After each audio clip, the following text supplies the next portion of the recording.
स्वागत है। सूरदास के पद में आज हम गोकुल लीला पद की व्याख्या पढ़ेंगे।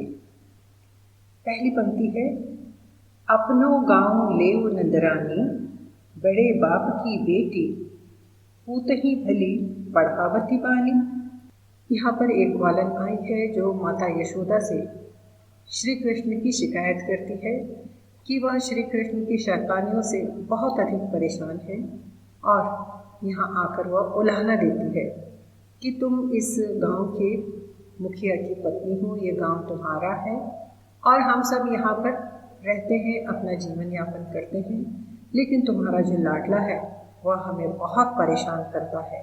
नंदरानी अर्थात नंद बाबा की पत्नी को वह नंदरानी कह रही है कि यह गांव तुम्हारा है, तुम ही संभालो, अपना गांव वापस ले लो। तुम्हारे बेटे की शैतानियों से यहाँ मेरा रहना बड़ा मुश्किल हो रहा है। कहती है वे कि अपना गांव लेओ नंदरानी, ये नंद की पत्नी, हे महारानी, तुम अपना गांव अपने आप वापस ले लो, हमें नहीं चाहिए, यहाँ रहना मेरे लिए बड़ा मुश्किल हो रहा है। बड़े बाप की बेटी, तुम बड़े बाप की बेटी हो, तुम धनवान हो, तुम्हारे पास बहुत अधिक धन है, बराबरी नहीं है, यह गांव तुम्हारा है, तुम अपना गांव संभालो और मुझसे यहाँ रहना नहीं होगा। क्यों? क्योंकि तुम्हारा बेटा बड़ा शैतान है। तुम तो बड़े बाप की बेटी हो, लेकिन पूत ही भली पढ़ावती बानी, लेकिन तुम अपने बेटे को भी वैसे ही बड़ी बड़ी बातें पढ़ाती हो।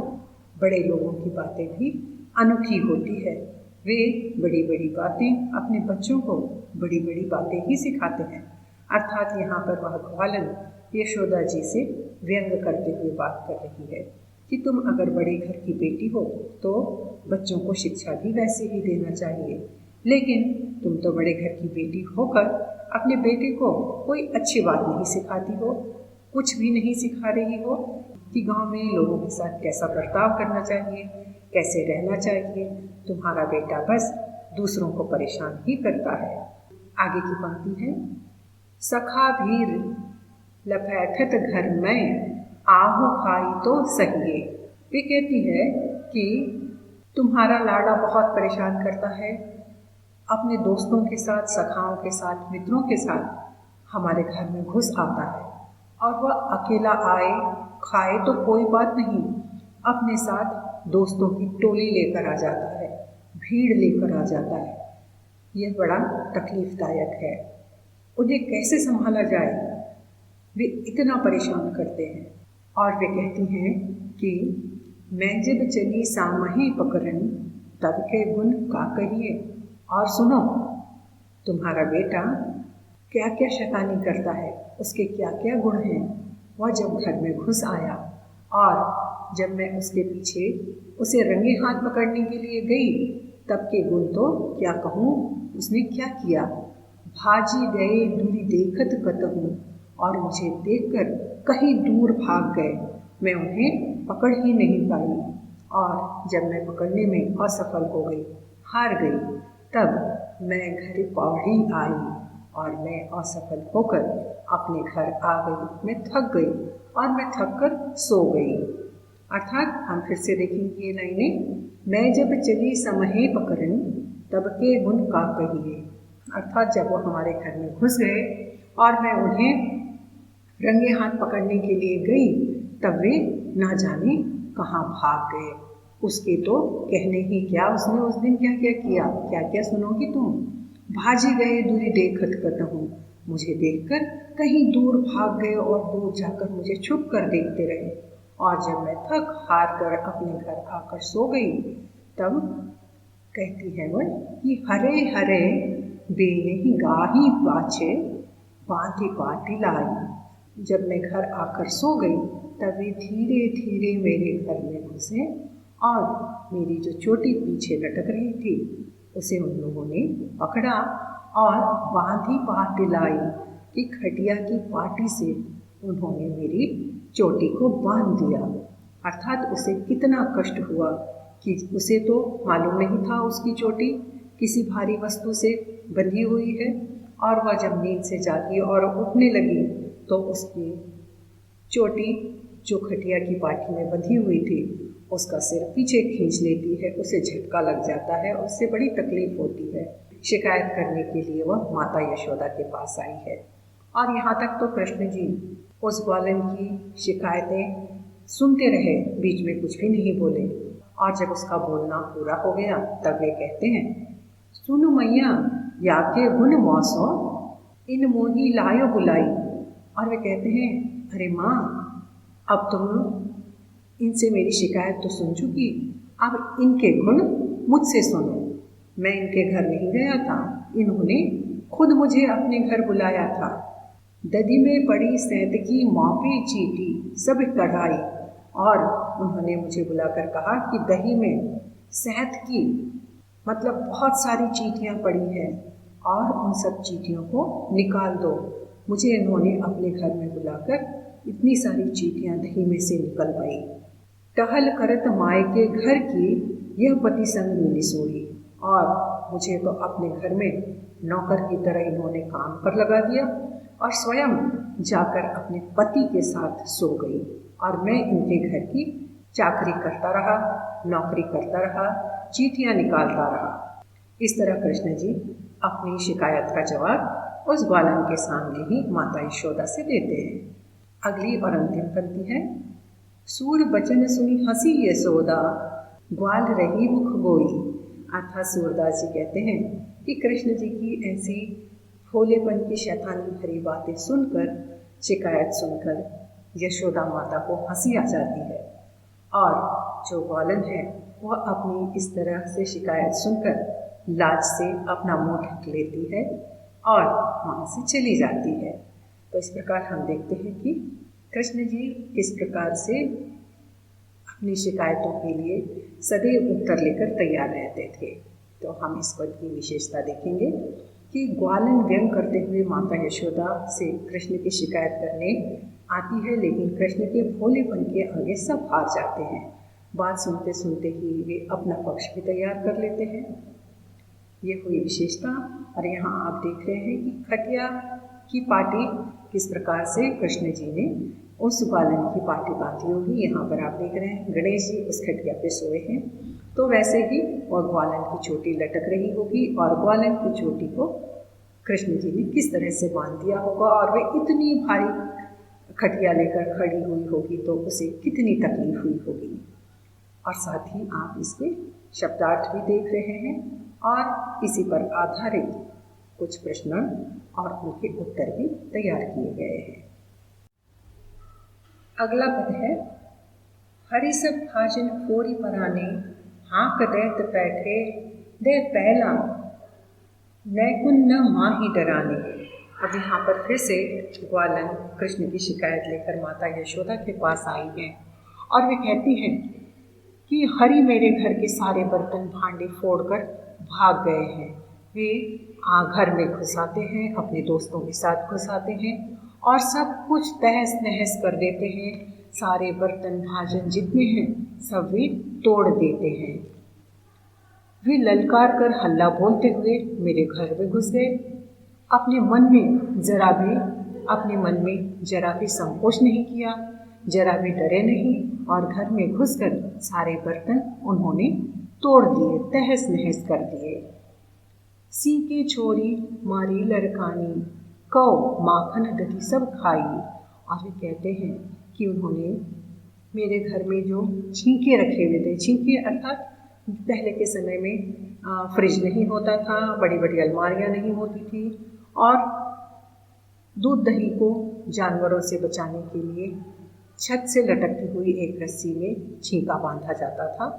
तो वे कहती हैं कि वहाँ पर छींके पर मैंने मक्खन रखा था, दूध दही रखा था, वो सारे छींके उन्होंने तोड़ दिए और मारी लड़कन कौ मेरे बच्चों को भी मारा, पीटा, उन्हें भी परेशान किया।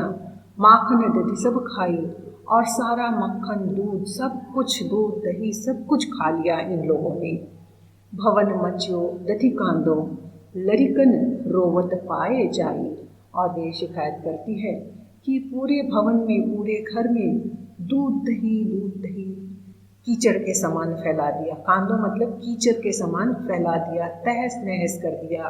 खाया भी और बिखेरा भी। और मेरे बच्चे रो रहे थे, उनको भी इन लोगों ने इतना परेशान किया। वे बच्चे असहाय होकर रो रहे थे। सुनहु सुनहु सबहिनिके लड़िका, तैरे सो कहु नाही। और वे कहती हैं शिकायत करते हुए कि हे माता यशोदा, मैंने सभी घरों में लड़के देखे हैं, सभी के घर में बच्चे होते हैं, लेकिन तेरे जैसा शरारती लड़का किसी के घर में नहीं है। ऐसा बच्चा मैंने पहले ही बार देखा है। कितना नीडर, कितना दुस्साहसी है।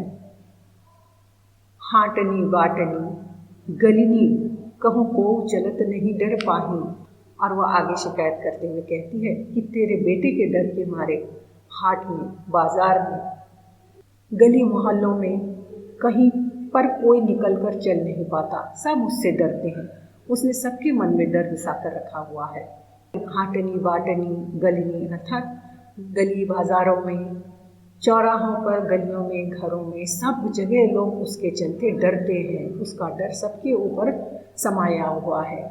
ऋतु आए कौ खेल कन्हैया सब दिन खेलत भाग। और वे आगे शिकायत को आगे बढ़ाते हुए, उलाहना देते हुए कहती है कि फाग तो बसंत ऋतु में आता है, लेकिन तेरे कन्हैया, तेरे बेटे के ऊपर तो मानो 12 महीने फागुन ही मचा रहता है। वो पूरे समय मस्ती में ही रहता है, जैसे हर समय होली का समय हो।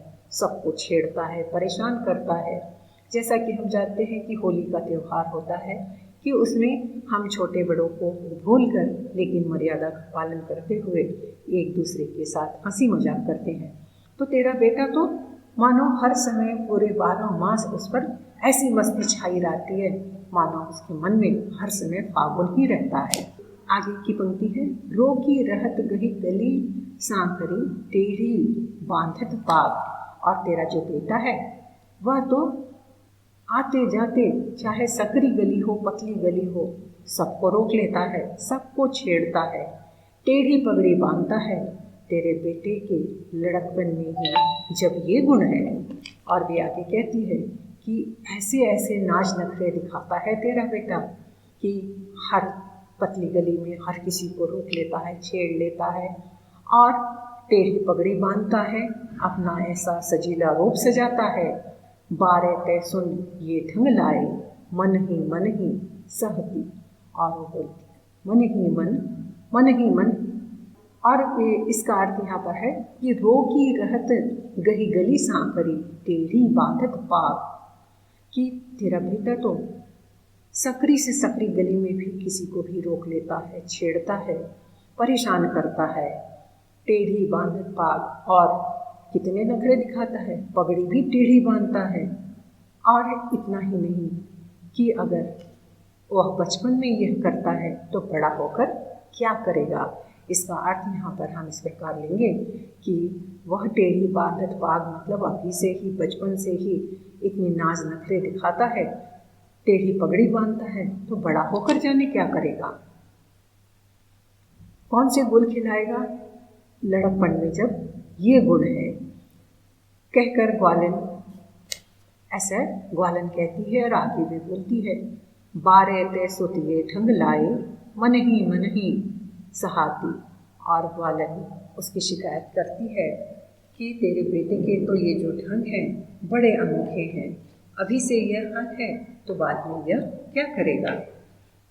कहकर ग्वालिनी मन ही मन शाम को कोसती है, सिहाने लगी है, कोसने लगी है कि कितना परेशान करता है ये लड़का। अगली और अंतिम पंक्ति में सूरदास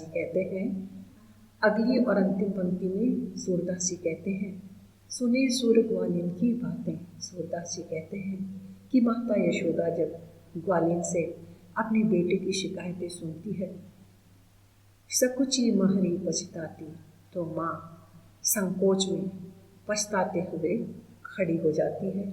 सब कुछ सिर नीचे झुकाकर सुनती जाती है, उन्हें पछतावा होता है। तो यहाँ पर हम देखेंगे कि पछतावा माता यशोदा को यहाँ पर इसलिए हो रहा है कि माता यशोदा कृष्ण की जननी नहीं है, उनकी माता देवकी हैं, लेकिन कृष्ण को पालन पोषण माता यशोदा और बाबा नंद ने किया। और जब वह इस तरह की उलाहना सुन रही हैं तो उन्हें संकोच हो रहा है, पछतावा हो रहा है कि मैंने दूसरे के बेटे को किस तरह की शिक्षा दी है। वह मेरे हाथ से निकलता जा रहा है। वह सिर नीचा किए सुन रही है, पछतावा हो रहा है माता यशोदा को। तो इस प्रकार हम देखते हैं कि इस पद की व्याख्या पूरी होती है और विशेषता भी यहाँ पर स्क्रीन पर आप देख रहे हैं। कठिन शब्दों के अर्थ भी यहाँ पर दिए हैं। साथ ही इस पद पर आधारित एक अंकीय प्रश्नमाला भी तैयार की गई है, जिससे छात्रों आपको पूरी सहायता मिल सके। वृंदावन लीला पद की व्याख्या अब हम अगली वीडियो में करेंगे और जल्दी ही आपके लिए तैयार की जाएगी।